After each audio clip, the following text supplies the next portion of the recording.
Welcome back, folks. I'm Jake Ellenbogen, and today we're going to be talking about Alaric Jackson getting the second round restricted free agent tender, what that means, and why I'm a big fan of it. Before we dive into it, be sure to like, subscribe, and comment. Also, be sure to follow me on all social media at JKBogan.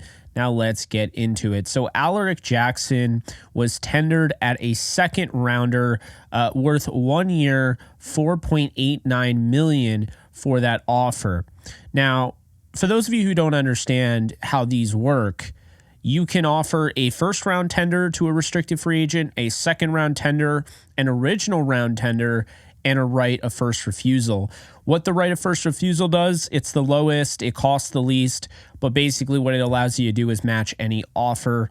It gives you that right. It essentially locks them in as a restricted free agent. If you don't tender a restricted free agent, they become a free agent. So keep that in mind.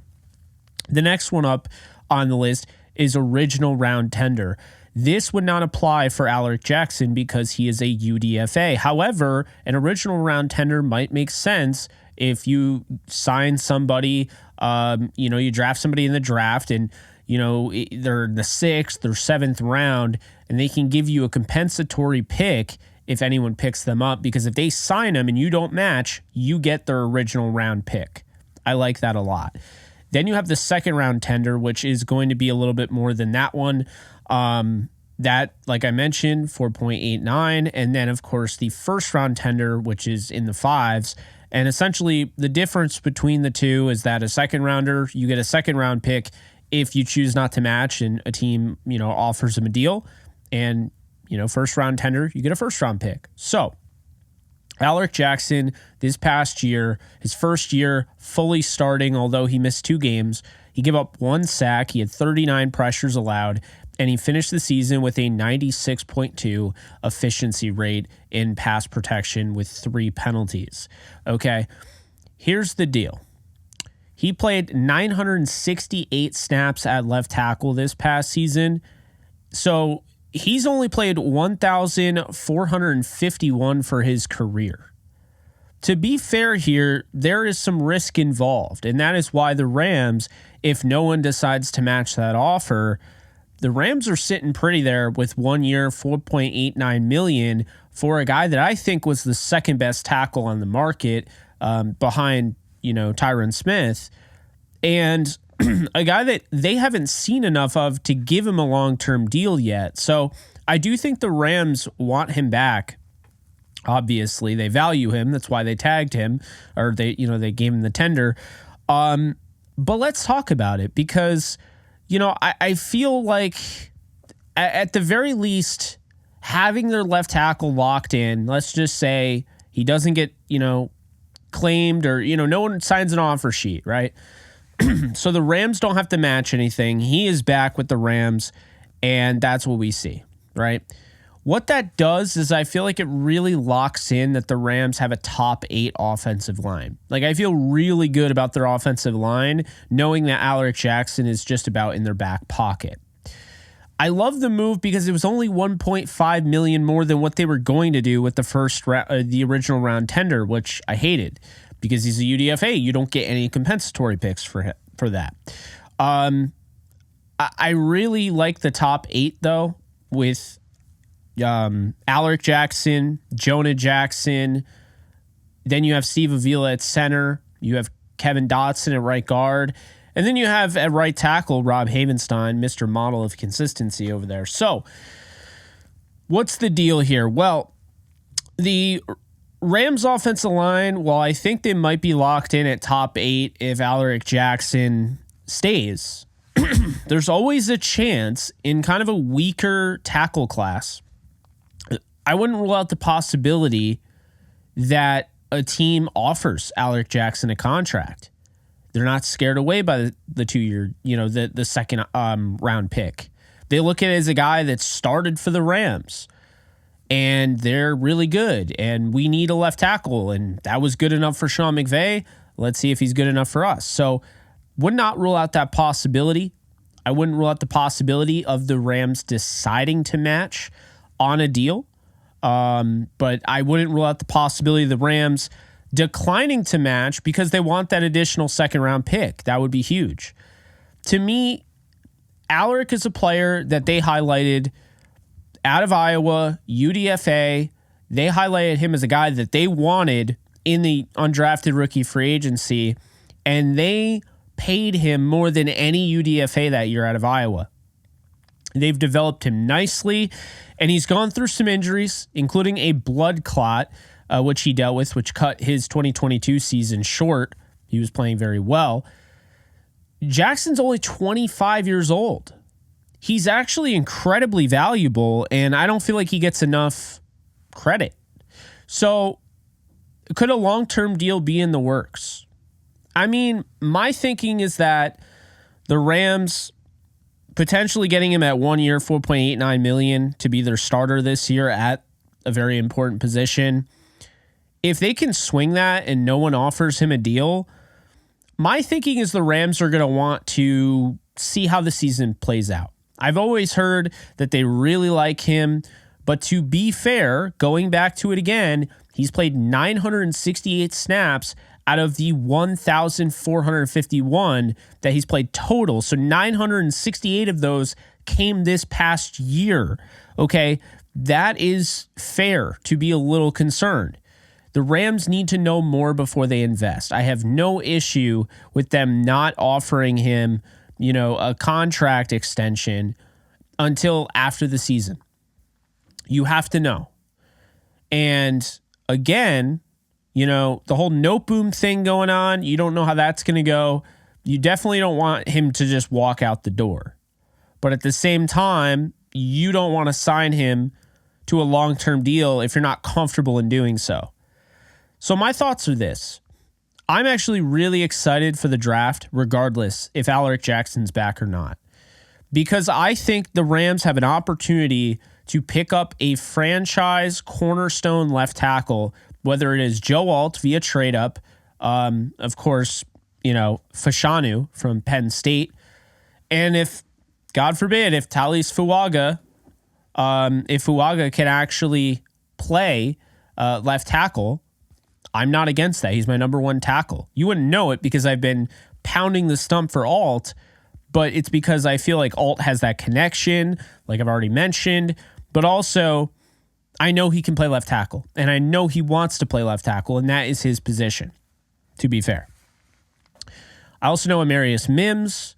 He's going to be potentially an option. I think the Rams really need to be careful here. There's a thing of being too comfortable. And I like Alaric a lot. I've talked to him before on social media. Seems like a really nice guy. But at the same time, if Alaric Jackson gets a crazy deal, you take the second rounder all day. Okay?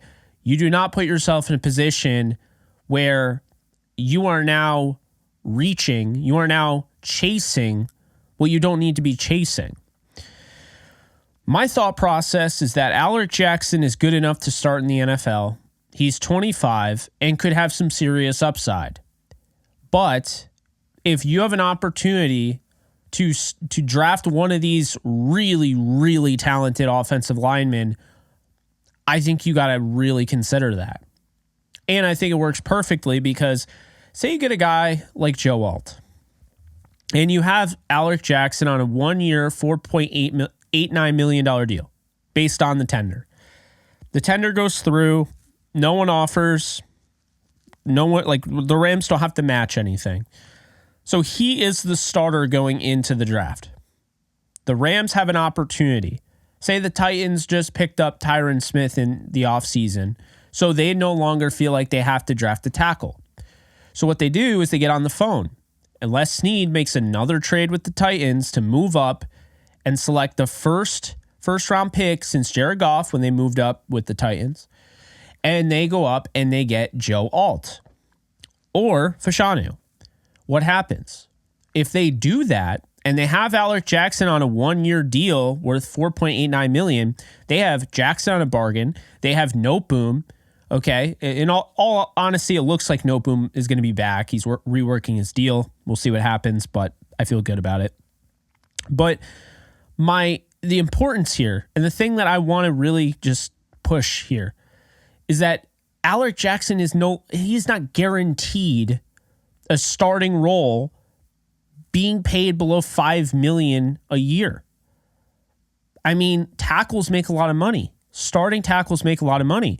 So it's not like he'd be making $20 million and you're like, well, crap, we got Joe Alt, but he's going to have to sit. If Joe Alt wins that in camp, which he would, or Fashanu, then Alaric Jackson would be a very, very good backup, and you'd have him on a one-year deal. And God forbid he doesn't want to come back. He's on a one-year deal. There's no dead money. It's over. No strings attached. So that's why this move is so great. It gives them so many avenues here, so many avenues of flexibility. First off, Alaric Jackson can be your starter. Second, Alaric Jackson can be a really good backup. Third, Alaric Jackson can net you a second-round pick.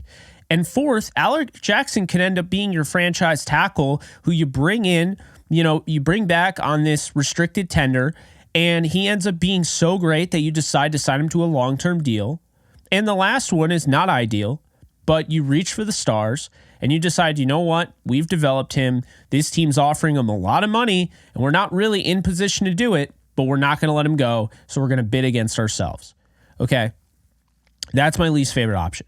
But there's a lot of options here. It's why I like this move. It's why I was so annoyed when I heard, rumors that the Rams were just going to give him an original round tender. I'm glad Jordan Rodriguez cleared that up and said, look, this thing is not decided yet. It is now a second round tender, and thank God, because what that does is now it makes you think twice. If you really want Alaric Jackson, you better bring it, because you not only have to pay him, you also have to give up a second round pick. You're essentially trading for Alaric Jackson, and you have to pay. It's like a franchise tag. And giving up a second rounder would be quite the steep price that I don't think anybody's going to do. And again, if somebody did it, I think you might have to really consider that. I think you might have to take that. But in all honesty, the Rams really can't lose in this situation. And as much as I like Alaric Jackson, he's only had 1 year fully starting.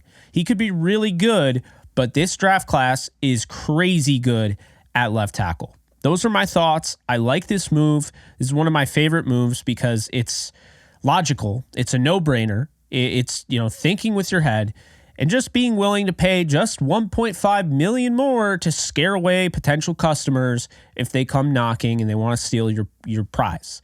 And to me, Alaric Jackson may not start, right? But at $1.489 million on the year, $4.89 million for 1 year. If you get him at that rate, that is one of the best rates in the entire league at left tackle. That's what you need to know. So those are my thoughts. Be sure to drop yours in the comment section below. Follow me on all social media at JKBogan. Be sure to subscribe, and I'll see you guys in the next one. Take care, folks. Later. Do you love talking about the Rams, the NFL, or just want to be a part of a community? Join my free Discord server today. We're over 800 members. We got 24/7 live chat, a level 3 boosted server, the ability to call into JE Live, playing online games with us on Kick streams, toggleable alerts for when I go live on YouTube or Kick so you don't miss a live stream, and exclusive giveaways. Click the link in the description, the comments section, or the link that comes up in the video to learn more and join today.